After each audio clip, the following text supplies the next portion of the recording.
오늘 이 시간에 하나님께서 우리에게 주신 말씀은 누가복음 17장 11절에서 19절 말씀입니다.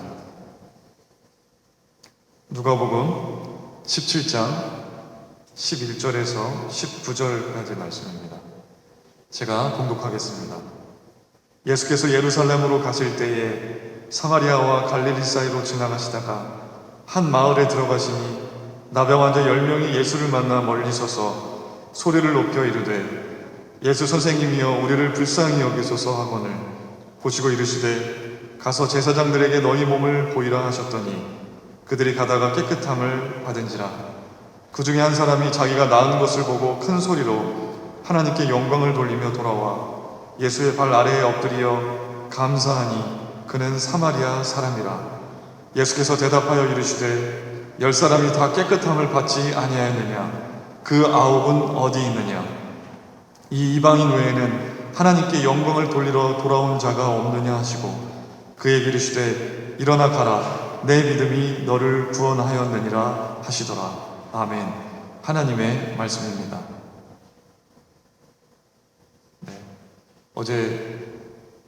오늘 우리 추수감사주일이죠. 저희가 우리가 농사를 짓진 않지만 하나님께서 우리들에게 풍성하게 허락하시고 베풀어 주신 그 은혜를 감사하면서 하나님 앞에 감사의 예배를 드리는 날입니다.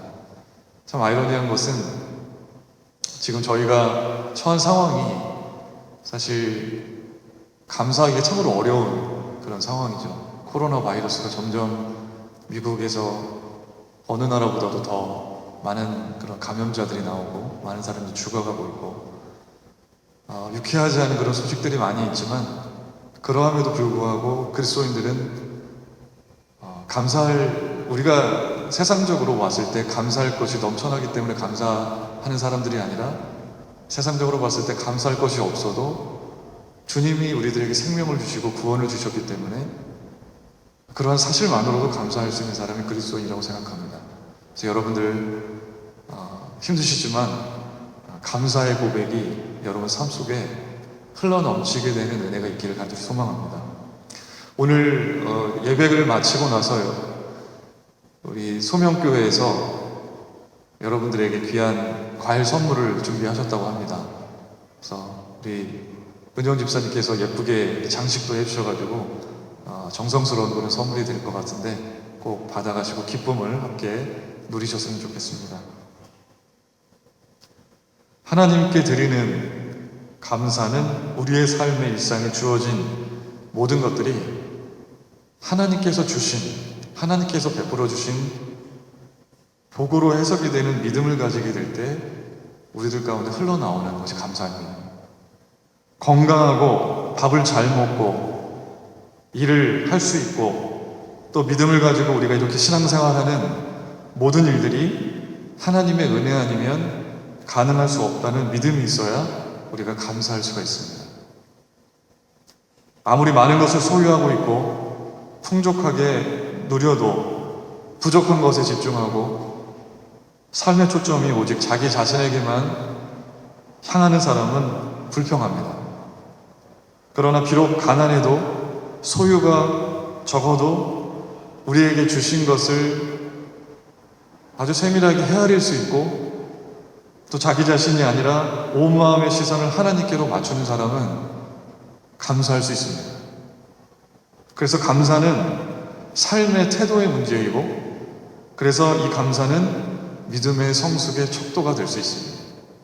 이 사람이 얼마나 감사의 고백을 많이 하느냐, 조건에 상관없이 상황에 상관없이 그 입술에서 불평이 나오느냐 감사가 얼마나 많이 나오냐에 따라서 그 사람이 얼마나 성숙한 믿음이냐를 가늠할 수 있다는 거죠. 우리가 매년 추수감사주의를 이렇게 지키고 있습니다. 추수감사절을 우리가 지키는 이유는 성경에서 이 추수감사절이 연언하지 않았죠. 이 추수감사절은 여러분들 미국 역사 시간에 수업 시간에 배우셔서 아시겠지만 청교도들이 이 미국 개척지를 찾아서 어렵게 첫 수학을 한 다음에 하나님께 감사 예배를 드렸던 그 감사 예배를 시작으로 해서 추수감사절이라는 절기가 생긴 거죠. 신앙의 자유를 찾아서 북미 대륙에 정착하게 됐던 이 청교도들이 원주민들과 인디언 원주민들과 함께 감사 예배를 드리면서 이 추수감사절이 시작이 되었습니다. 이들의 이야기를 보면 우리들의 마음이 뜨거워지는 그런 것을 체험하게 됩니다. 영국에서 계속해서 종교 박해가 있었어요. 그러니까 이게 역사적으로 보면 영국에서 너희들이 예수님을 믿지 않는 것 때문에 종교 박해가 있었던 게 아니라 구교와 신교의 대립, 교단 간의 대립으로 인해서 신앙에 어떤 박해가 있었고, 청교도들은 자신의 신앙을 지키기 위해서, 자신들의 신앙의 자유를 위해서 영국 땅을 떠나서 미국의 개척지에 담대하게 한 걸음 한 걸음 내딛게 된 거죠. 그래서 63일간 1620년 11월 11일에 동북부에 있는 매사추세츠 케이퍼 가드라는 해안에 102명의 청교도들이 도착을 하게 됩니다. 그 63일간 돌아오는 그 배 안에서 한 명이 죽고 한 명이 태어나서 처음 출발했을 때 인원과 도착했을 때 인원은 똑같았죠. 102명. 근데 이 11월 중순에 도착하는 바람에 강풍과 눈보라, 혹독한 추위, 또 들짐승들의 위협, 식량의 부족, 또 원주민들의 그런 괄시, 냉대, 이런 것을 경험하면서 겨울을 나게 됐어요. 그러면서 도착한 다음에 3개월이 지났을 때 이 청교도들이 남아있는 인원은 102명 중에 절반밖에 남아있지 않았던 거죠. 50명 정도 되는 인원이 3개월 동안 살아난 겁니다. 50명 정도의 생존자들이 이제 따스한 봄날이 오자 땅을 개간하고 씨를 뿌리고 가꾸어서 그해 가을에 기대했던 것보다 더 많은 그런 추수를 하게 됩니다. 역사 자료에 의하면 인디언들이 옥수수 씨를 이렇게 심으라고 개간하는 법도 가르쳐주고 이렇게 도움을 많이 줬다고 하죠. 이 청교도들이 비록 오는 과정 중에 또 혹독한 겨울을 보내는 중에 많은 사람들이 죽임을 당하고 힘든 정착의 과정을 거쳤지만 하나님 앞에 눈물로 감사했어요. 이 추운 겨울에 황무지에서 비록 많은 사람들이 죽었지만 살아남은 사람들은 살아남은 것에 감사하고, 도착하기 전에 그 영국 땅에서는 신앙의 자유가 없어서 핍박을 받았지만 미국 땅에 와서 신앙의 자유를 가지고 마음껏 하나님을 예배하고 기도하고 하나님 신앙의 자유를 허락하여 주신 거예요. 그리고 이 개척지를 터전으로 첫 수확을 거두게 하신 것, 그것을 감사하는 예배를 드린 겁니다.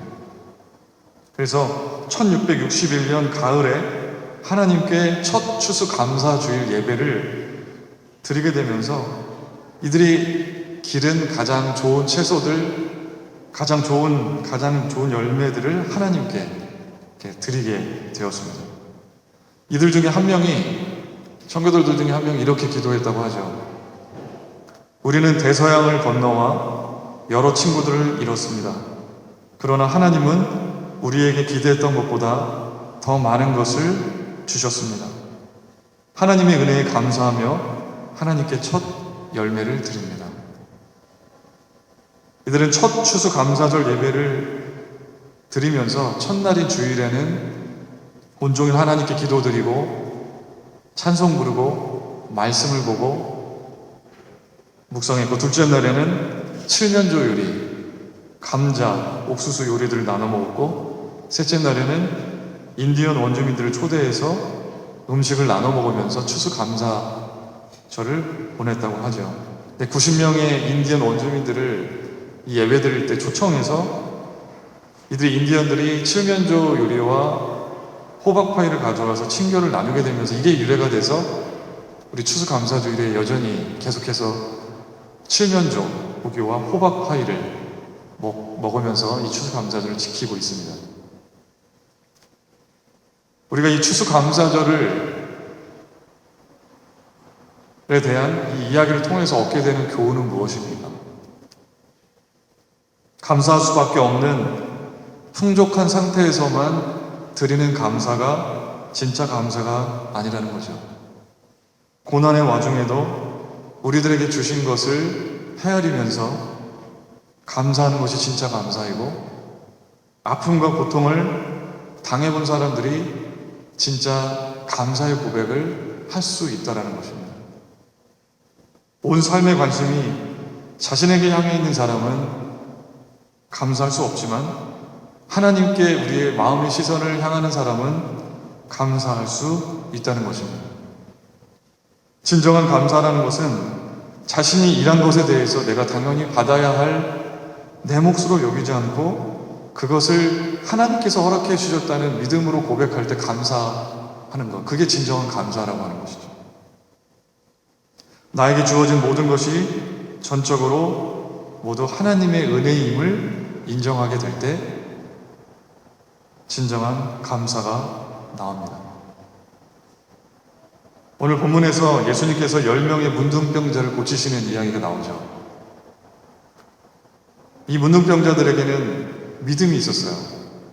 예수님께서 이곳을 지나가시는데 예수님이라고 하면 자신들이 어떻게 가진 노력을 해서 다 해보려고 했던 이 질병, 고칠 수 없었던 이 질병을 예수님이라고 하면 고칠 수 있다라고 하는 믿음이 있었어요. 그래서 예수님이 근처에 지나가실 때 예수님을 소리 질러서, 소리 높여서 예수님을 부르게 되죠. 예수 선생님이여 우리를 불쌍히 여기소서 라고 예수님을 목 놓아서 우리 10명의 문둥병자들이 예수님을 불렀어요. 지금도 그렇지만 문둥병자들은 병으로 고통받았을 뿐만 아니라 이 문둥병자들이 가지고 있는 더 큰 고통은 뭐였냐면 철저히 사회와 격리되어져서 생활해야 한다는 것이었어요. 가족과 친구들과 동료들과 생활할 수 없었고 병자들끼리만 모여서 고립된 생활을 해야 됐기 때문에 그게 이 문둥병자들의 더 큰 고통이었습니다.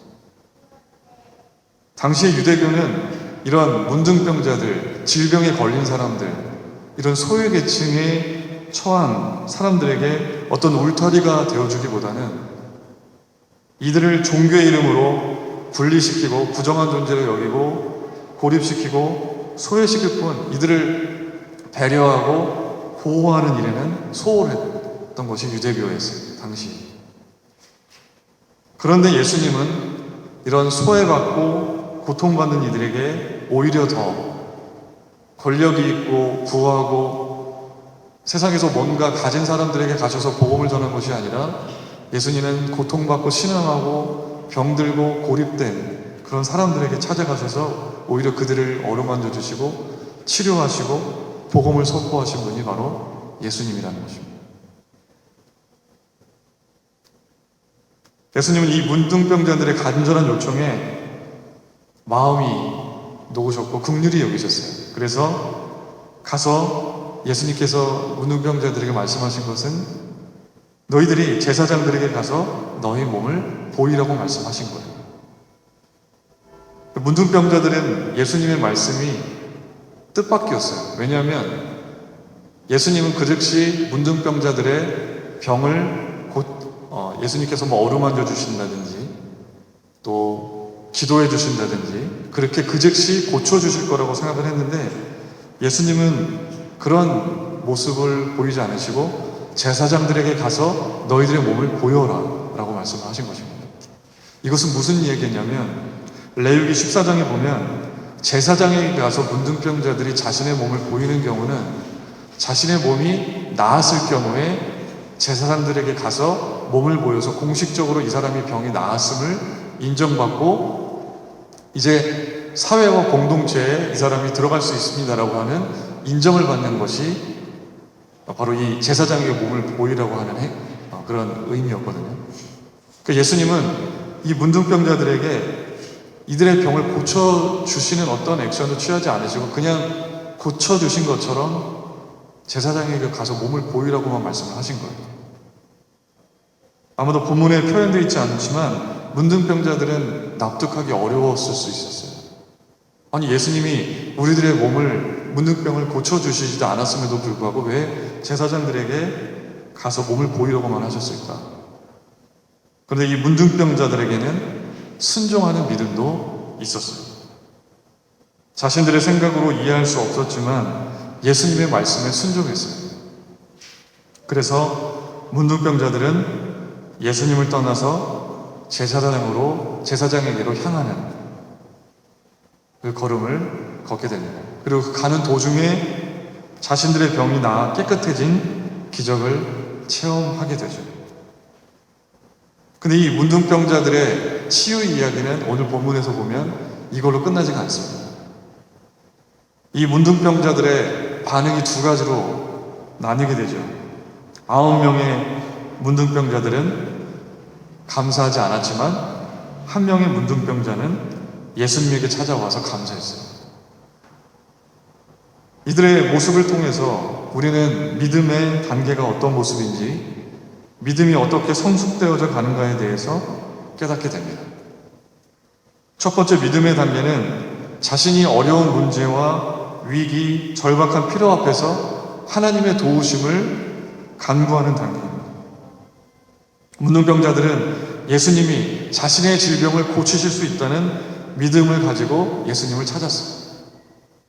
마치 어린아이가 자기에게 어떤 필요가 있을 때, 자신이 어떤 절박한 어떤 상황에 놓였을 때 부모님을 애타게 찾는 것처럼 자신의 어려움 속에서 하나님께서 자신의 삶 속에 개입하셔서 도와주실 것을 간절히 구하는 신앙이 바로 첫 번째 단계. 우리의 필요와 위기 앞에서 하나님의 도우심을 구하는 믿음. 이 믿음이 바로 믿음의 출발점이 될 수 있는 거죠. 나의 힘으로 도저히 감당할 수 없는 인생의 문제 앞에서 하나님을 찾는 것, 이건 분명히 믿음입니다. 믿음 없이 하나님을 찾을 수 없고 기도할 수 없기 때문이죠. 믿음의 두 번째 단계는 말씀에 순종하는 믿음입니다. 예수님이 문둥병자들의 질병을 그 즉시 고치지 않으시고 마치 병이 낫지 않아 보임에도 불구하고 제사장에 가서 몸을 보이라고 말씀하신 것. 예수님은 문둥병자들을 이미 병이 나은 것처럼 대하셨죠. 문둥병자들은 이해할 수 없었을 거예요. 그러함에도 불구하고 예수님의 말씀에 순종했습니다. 이것이 바로 믿음이라는 거죠. 자신의 상식과 지식으로는 결코 이해할 수 없는 주님의 말씀이기 때문에 이해할 수 없지만 무조건 신뢰하고 믿고 그 말씀을 따르는 것이 바로 순종의 믿음입니다. 세 번째 믿음의 단계는 엎드려 감사하는 믿음입니다. 10명의 문둥병자들은 다 자신의 필요와 절박함을 가지고 예수님을 간절히 부르짖고 찾는 믿음의 사람들이었어요. 그리고 예수님의 말씀에 순종할 수 있는 믿음의 사람들이기도 했어요. 그런데 9명의 문둥병자와 1명의 문둥병자가 분명히 달랐던 기준은 감사에 있었어요. 예수님께 찾아와서 감사를 했느냐 안 했느냐의 차이에 따라서 이 두 부류의 사람이 극명하게 갈라져요. 15절부터 17절까지의 말씀을 보시면 이렇게 되어 있죠. 그 중에 한 사람이 자기가 나은 것을 보고 큰 소리로 하나님께 영광을 돌리며 돌아와 예수의 발 아래에 엎드려 감사하니 그는 사마리아 사람이라. 예수께서 대답하여 이르시되 10사람이 다 깨끗함을 받지 아니하였느냐? 그 9은 어디 있느냐? 똑같이 하나님을 찾는 간절한 갈급한 믿음이 있었고 내 머리로는 이해할 수 없는 예수님의 말씀이었지만 그 말씀에 순종하는 믿음이 똑같이 있었지만 9명과 1명을 결정적으로 갈라놨던 것은 감사의 여부에 있었어요. 예수님은 이 감사하기 위해 온 사람을 하나님께 영광을 돌리러 온 자라고 말씀하고 있습니다. 예수님은 감사하는 것은 하나님께 영광을 돌리는 것이라고 분명히 말씀하고 있습니다. 예수님은 18절에 보면 이 한 사람 외에 하나님께 영광을 돌리고 감사로 돌아온 자가 없다는 것을 아시고 아쉬워하시고 탄식하셨어요. 이것은 예수님께서 나머지 9명의 문둥병자의 감사 인사를 듣고 싶어서 이런 말씀을 하신 게 아니었어요. 자신들의 질병이 고쳐진 사건의 의미를 정확하게 이해하지 못한 그 안타까움 때문에 예수님께서 한탄하신 겁니다. 예수님의 관심은 단지 사람들이 개인적인 필요를 채우기 위해서, 병고침을 받기 위해서, 먹고 살기 위해서 믿음을 갖는 것에 만족하지 않으셨어요. 자신들의 필요를 채우시는 필요 너머에 하나님을 볼 수 있고 그분과의 관계 안으로 들어가서 친밀한 교제를 누리고 영원한 생명을, 참된 구원을 맛보는, 그래서 채워진 것만으로 만족하는 것이 아니라 채우시는 그 하나님으로 인해서 감사할 수 있는 믿음이 되기를 간절히 원했기 때문에 이 9명의 안타까운 문둥병자들을 보시고 아쉬워하셨던 것입니다. 9명의 문둥병자들은 자신의 문제와 필요 앞에서 예수님을 찾고 또 그 말씀에 순종하는 믿음이 있었고, 그래서 결국 병이 치료받는 그런 체험을 했지만, 이러한 기적을 통해서 하나님께 영광을 돌리는 것으로 자신의 삶을 하나님과 연결지어서 하나님께 감사할 수 있는 믿음으로 나아가지는 못했던 거죠. 9명의 문둥병자들은 예수님을 자신들의 질병을 치료할 수 있는 분으로는 만났지만 자신들에게 참된 구원과 영원한 생명을 주시는 분으로는 만나지 못한 거예요. 자신의 필요만을 채우고자 하는 믿음은 자신의 필요가 채워질 때까지는 하나님을 간절히 찾으면서도 그 필요가 채워지면 더 이상 주님을 찾지 않을 수 있게 됩니다. 내가 하나님을 간절히 원할 때 그 원하는 원함이 나의 필요를 채우고 내가 원하는 것을 갖고 그런 것만으로 하나님을 간절히 바랄 때 그것이 채워지면 더 이상 하나님을 간절히 갈급해하고 찾지 않고 하나님을 부르고 하는 그러한 갈급한 심령으로 하나님께 나아가지 못한다는 거죠. 그러나 우리의 필요를 채우는 것을 넘어서 그것을 채우시는 하나님을 볼 수 있고 더 큰 선물, 영혼의 구원의 선물을 주시는 하나님께 감사하는 믿음이 있을 때 우리는 영원한 하나님의 관계 안으로 들어가서 그분을 끝없이 필요로 하는 목마른 존재로 살아갈 수 있게 됩니다. 감사하는 믿음이라고 하는 것은 자신의 필요를 넘어서 하나님과의 친밀한 관계 안으로 들어가는 믿음이고, 하나님은 우리의 필요만을 채우시는 분이라는 것을 넘어서서 우리와 늘 고난 중에도 동행하시고 우리에게 예수 그리스도를 통해서 영원한 생명을 주시는 하나님으로 만나게 되는 그 믿음이 바로 감사하는 믿음이라고 하는 것입니다. 우리가 하나님께서 우리에게 주신 축복만을 바라고 그것만을 붙잡는 신앙은 온전한 신앙이 아니라는 것입니다.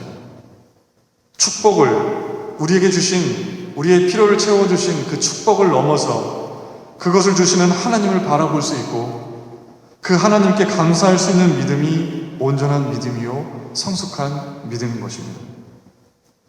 병을 고침받는 체험이 물론 중요하지만 그 체험을 한 이후에 고쳐주신 분에 대한 믿음으로 나아가게 하는 그 관문은 바로 감사를 통해서 가능한 것입니다. 감사를 통해서 우리는 하나님을 영화롭게 할 수 있고 그분과의 친밀한 관계 안으로 들어가는 것이고, 이러한 감사하는 믿음이 있을 때 우리가 비록 채워지지 못하고 고난이 오고 어려움이 와도 오히려 더 적극적으로 감사의 고백을 할 수 있는 것, 그것이 바로 우리가 하나님 앞에 끊임없이 감사를 고백하는 그 믿음을 통해서 가능한 일들입니다. 이 엎드려 감사했던 사람은 유대인이 아니었어요. 사마리아인이었어요. 그리고 문둥병자였죠. 문둥병자여서 철저히 소외받고 외톨이요 따돌림 당하던 그런 사람이었지만 사마리아인이었기 때문에 더 그런 취급을 더 받았을 거예요. 철저히 유대인들로부터 외면을 당하고 이방인처럼 여겨지는, 사회에서 따돌림 당하고 격리된 소외된 사람이었지만 예수님께 나와서 감사하고 하나님께 영광 돌리는 이 일을 통해서 몸의 병이 낫는 그러한 놀라운 기적뿐만 아니라 믿음의 구원을 받고 천국 백성의 일원이 되는 놀라운 복을 누리게 된 거죠. 우리는 코로나로 인해서 일상적으로 누렸던 것들을 누리지 못하고 있습니다. 전에 당연하게 여기면서 누리지 못하는 안타까운 현실 속에서 한숨 쉬고 때로는 불평하기도 합니다.